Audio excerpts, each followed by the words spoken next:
nota protocolar, rebatendo ponto a ponto, trazendo à luz a maneira como o STF tem tratado, principalmente dos processos ou do processo que envolve o ex-presidente Jair Bolsonaro?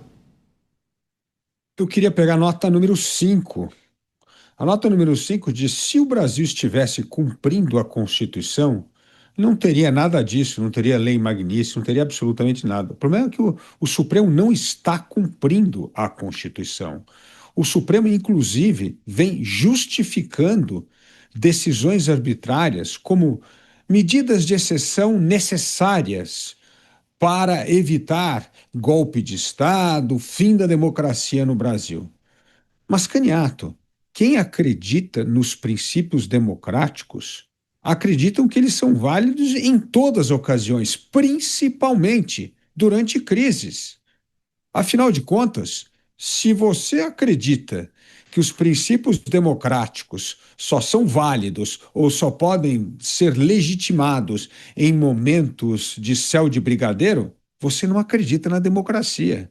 Quem acredita na democracia acredita justamente que nos momentos de crise não é preciso medidas de exceção, que os mecanismos do Estado Democrático de Direito são suficientes para apurar crimes, condenar pessoas, respeitando o devido processo legal.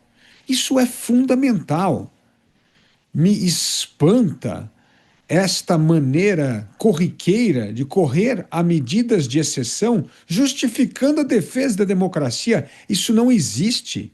Medidas iliberais só são utilizadas e justificadas em regimes autoritários. Não existe uma democracia que recorre a medidas iliberais. Portanto, se a Suprema Corte brasileira estivesse seguindo à risca a Constituição, respeitando as cláusulas pétreas, principalmente o nosso artigo 5º que garante as liberdades individuais, nós não teríamos tido essa crise de legitimidade que hoje existe. Inclusive, isso mostra em pesquisa de opinião pública, Caniato. Nós, mesmo aqui no Pingos nos Is, destacamos há alguns dias esse desprestígio do Congresso Nacional e do Judiciário. Então, a crise é um momento onde nós testamos os reais princípios e valores das pessoas.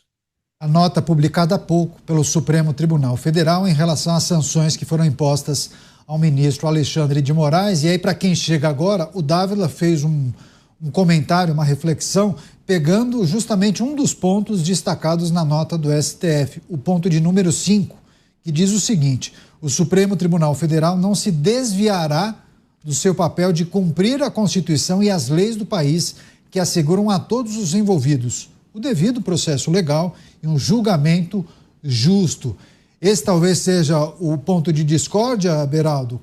Como devemos refletir e analisar essa nota do STF? Mas não é o único não, Caniato.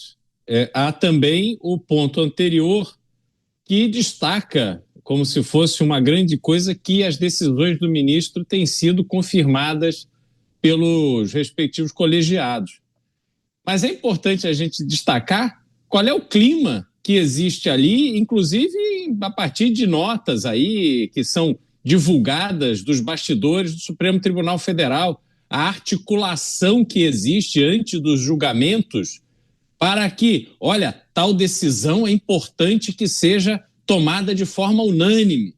E aí os outros ministros não se atêm ao direito, não se atém à análise daquele caso com base no seu conhecimento, no seu notável saber jurídico, porque, afinal de contas, essa é uma exigência daqueles que são indicados para a Suprema Corte, mas sim o arranjo, o compadrio. E aí tem um outro elemento.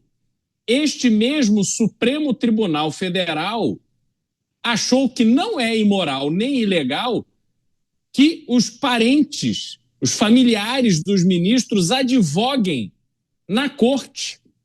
Portanto, quando o ministro olha para o outro, ele não está olhando para um colega que tem isenção. Não. Ele olha e fala, puxa vida, minha esposa tem um caso tão importante com ele, eu não vou brigar. Poxa, mas se eu tomar essa decisão aqui contrária ao interesse dele, como é que vai ficar aquele caso do meu filho, né? São 100 milhões de reais de honorários. Puxa vida. Não, vamos aqui, vamos todo mundo ser amigo, e cada um ajuda o outro, e tá tudo bem. O Supremo Tribunal Federal, que nem se devia chamar mais Supremo Tribunal Federal, porque envergonha a história de grandes juristas que ali já sentaram. O Supremo Tribunal Federal está reduzido ao absoluto nada do ponto de vista do direito e está atuando conforme as conveniências individuais. Portanto, Caniato, infelizmente a realidade que vivemos. É um país que perdeu a sua referência máxima de justiça. E esta falta de referência simplesmente foi incorporada como se fizesse parte da rotina, pois não faz. Um país verdadeiramente democrático não pode ter este tipo de referência vindo da sua Suprema Corte.